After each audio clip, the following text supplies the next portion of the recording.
আজকে ক্রাইমের যে সত্যি ঘটনাটা শুরু করছি সেটা গুজরাতের বলসাদ ডিস্ট্রিক্টের উদওয়াড়া নামের একটা এরিয়া, সেখানকার একটা সত্য ঘটনা। ঘটনাটা ঘটেছিল 19 নভেম্বর 2024 সালে। উদওয়াড়া রেলওয়ে স্টেশনের আশেপাশের এরিয়াটা হচ্ছে রেলের কোয়ার্টার এরিয়া। যারা রেলওয়ে এমপ্লয়ি তারাই সেখানে থাকেন। সেই রকমই একটা ফ্যামিলির একমাত্র মেয়ে, 19 বছর বয়স, বিকম সেকেন্ড ইয়ারের ছাত্রী। প্রত্যেক দিন টিউশন পড়ার জন্য রেলওয়ে ট্র্যাক ক্রস করে একটা শর্টকাট রাস্তা দিয়ে রেলওয়ে স্টেশনের পাশ দিয়ে মেন রোডে গিয়ে ওঠে টিউশন পড়তে যায়। প্রত্যেক দিন সেই রাস্তা দিয়ে ফিরে আসে। ঘটনার দিন সে টিউশন পড়তে গেছিল, কিন্তু যে নির্দিষ্ট সময়ে সে ফিরে আসে সে ফিরে আসছিল না। মা চিন্তা করছিল, মা আশেপাশের কয়েকজনকে নিয়ে রাস্তা দিয়ে একটু এগিয়ে এসেছিল। বেশ অন্ধকার হয়ে এসেছে, শীতকালের সময়।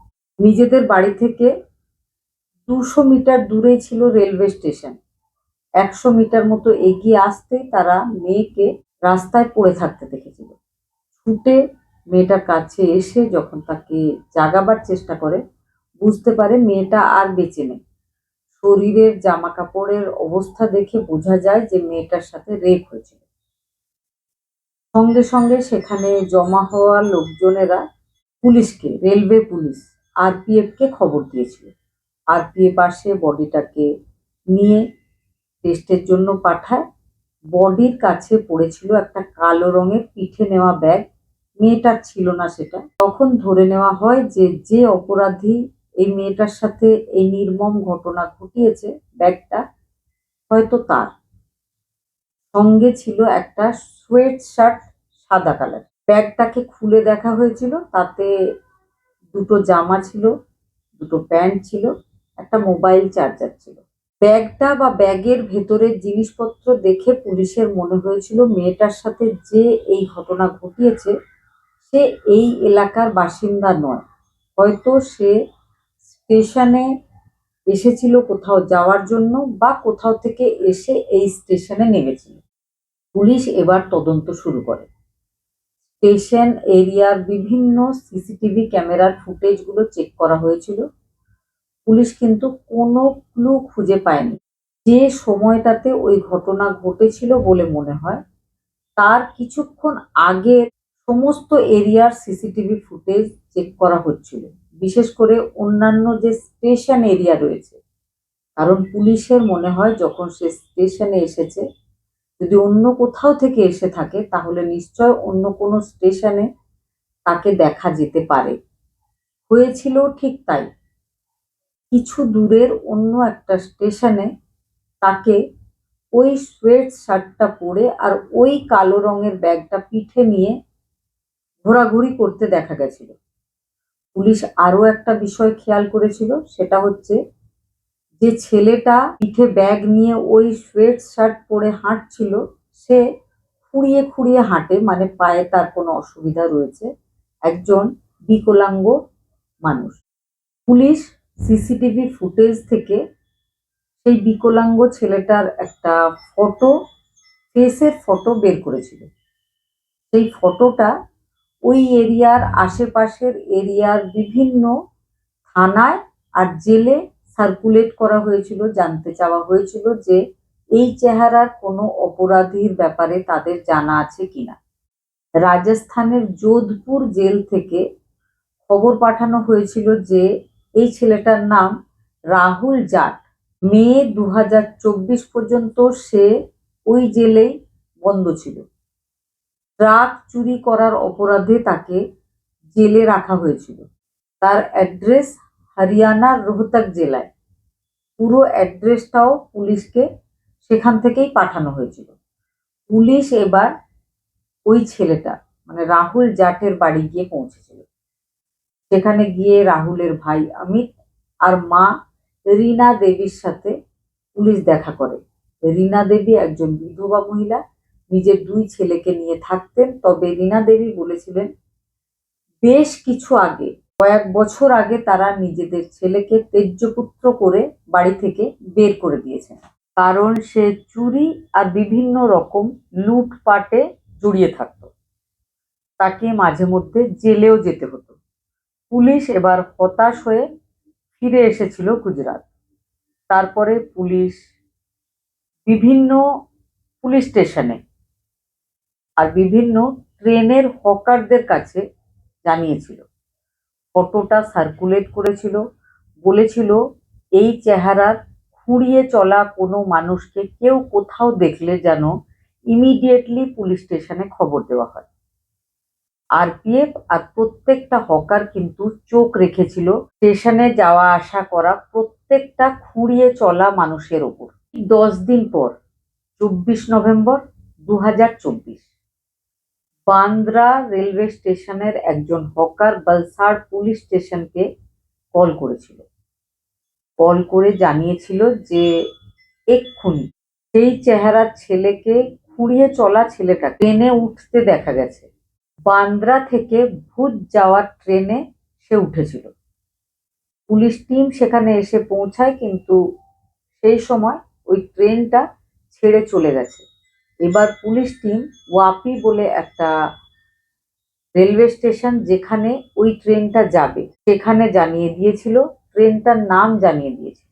পুলিশ টিম এসেছিল, অপেক্ষা করছিল। ট্রেনটা ওয়াপি স্টেশনে পৌঁছালে টিম উঠে পড়েছিল ট্রেনে, বিশেষ করে বিকলাঙ্গদের জন্য যে কামরাটা থাকে সেখানে উঠেছিল।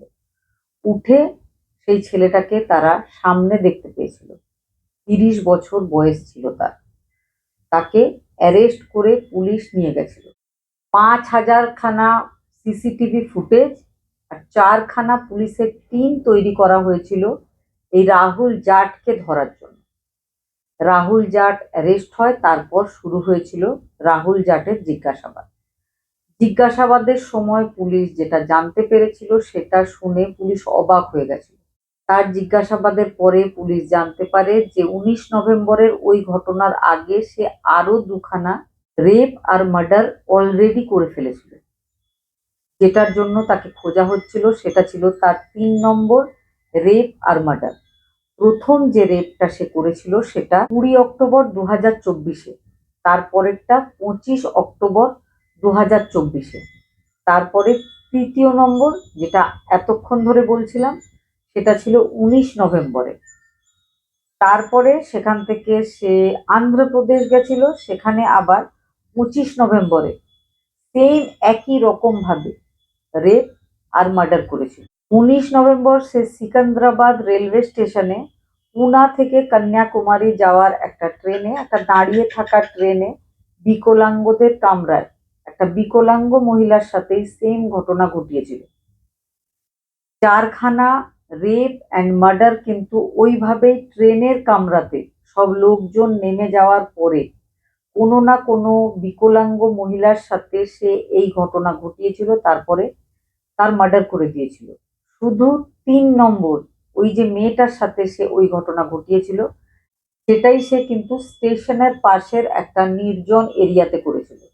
এমনকি একবার তো একটা মেয়ের সাথে এই ঘটনা ঘটিয়ে সে চলন্ত ট্রেন থেকে ফেলে দিয়েছিল। সব ব্যাপারগুলোর তদন্ত পুলিশ করছিল, কিন্তু কোনো ক্লু খুঁজে পাচ্ছিল না।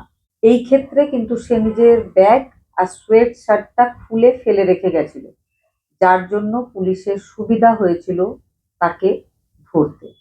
এবার বলি, তাকে জিজ্ঞাসাবাদের পরে পুলিশ কি জানতে পেরেছিল তার সোয়েট শার্টটা বা ব্যাগটা ওখানে ফেলে রেখে যাওয়ার কারণ হিসাবে।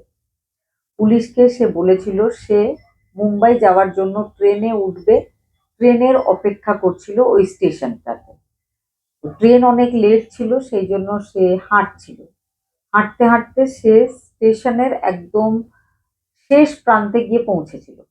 সন্ধে হয়ে আসছে, তার চোখ পড়েছিল একটা মেয়ে, মানে ওই যে মেয়েটা সে টিউশন পড়ে বাড়ি ফিরছিল, সেই মেয়েটাকে দেখে তার আবারও তার সাথে দুর্ব্যবহার করার ইচ্ছা হয়, কারণ অলরেডি সে 2বার এই ধরনের ঘটনা ঘটিয়ে এসেছে, একটা মুম্বাইতে, তার পরেরটা হাওড়াতে। তার মনে হয়েছিল যে বারবার আমি এই ধরনের ঘটনা ঘটাচ্ছি, কিন্তু আমাকে কেউ ধরতে পারছে না, কারণ আমি খুব চালাক। তো সে এই কথা ভেবে মেয়েটার পেছন পেছন হাঁটতে শুরু করে। ১০০ মিটার মতো হাঁটা হয়েছে। মেয়েটা কিন্তু একটুও সন্দেহ করেনি, কারণ সে বহু বছর ধরে ওই রাস্তা দিয়েই টিউশনের পর বাড়ি ফিরে আসে। একটা সময় ওই ১৯ বছরের মেয়েটা আর ৩০ বছরের রাহুল একটা নির্জন এরিয়ায়, সেই এরিয়াটাতে এসে পৌঁছেছিল। হঠাৎ করে পেছন থেকে রাহুল তার উপর চড়াও হয়েছিল। তাকে ভয় দেখিয়ে তার মুখ চেপে ধরে তাকে রেপ করা হয়। তারপরে গলা চেপে তাকে মেরেও ফেলেছিল। মেরে ফেলার পর সে কিন্তু নিজের যে সোয়েট শার্টটা সে ঘেমে গেছিল, সে ওখানে রেখে দিয়েছিল। তার জল তেষ্টা পেয়েছিল। সে ওখানে ব্যাগ আর সোয়েট শার্ট রেখে জল খাবে বলে সোজা চলে গেছিল ১০০ মিটার আবারও হেঁটে স্টেশনে। সেখানে একটা জুস খেয়েছিল, একটা দুধ খেয়েছিল। তারপরে সে আবার সোজা হেঁটে আসছিল এই উদ্দেশ্যে যে মেয়েটা এক্ষুনি মারা গেছে, তার সাথে আবারও একবার রেপ করাই যায়। তো সে এগিয়ে আসছিল, কিন্তু কিছু দূর আসার পরে সে দেখেছিল যে ওই মেয়েটার চারিদিকে ভিড় হয়েছে, লোকজন জড়ো হয়েছে। বিপদ আছে ভেবেই সেদিকে আর যায়নি, ব্যাগ নেওয়ার বা সোয়েট শার্ট নেওয়ার চেষ্টা করেনি। সে সোজাই নিজের ইনারওয়্যার যেটা পড়েছিল সেটা পরে ট্রেনে উঠে সেখান থেকে চলে গেছিল। পুলিশের আরো একটা প্রশ্ন ছিল তার কাছে, সে এইভাবে মেয়েদের সাথে দুর্ব্যবহার করে বেড়াচ্ছে কেন? সেটার উত্তরে সে বলেছিল সে যখন খুব ছোট তার বাবা মারা গেছিল। তারপর সে যখন একটু বড় হচ্ছে সে বুঝতে পেরেছিল সে অন্য সবার থেকে আলাদা। সে অন্য বাচ্চাদের মতো ভালোভাবে হাঁটতে পারে না, তার পোলিও ছিল। অন্যদিকে তার স্কুলে তার ক্লাসের বা উঁচু ক্লাসের নিচু ক্লাসের মেয়েরা তাকে দেখে হাসাহাসি করতো, কারণ সে ভালো হাঁটতে পারতো না। সেই ব্যাপারটা তার খুব খারাপ লাগতো। তারপর যখন সে বড় হয়েছিল সে ট্রাক চালানো শিখেছিল, তার ট্রাক চালাতে খুব ভালো লাগতো। সে ভেবেছিল জীবিকা হিসাবে সে ট্রাক চালানোটাকেই বেছে নেবে।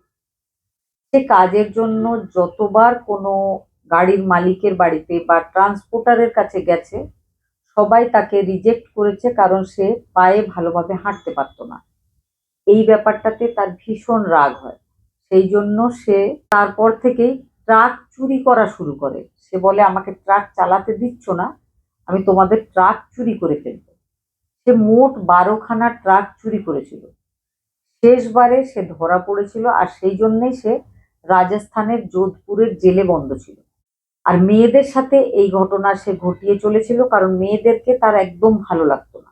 তার রাগ হতো সেই স্কুল জীবন থেকেই।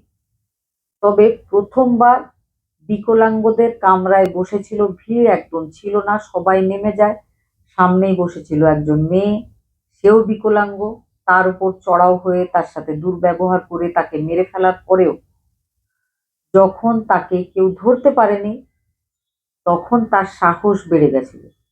তারপর থেকে সে বারবার ১ মাসের মধ্যে ৫বার একই রকম ঘটনা ঘটিয়েছে।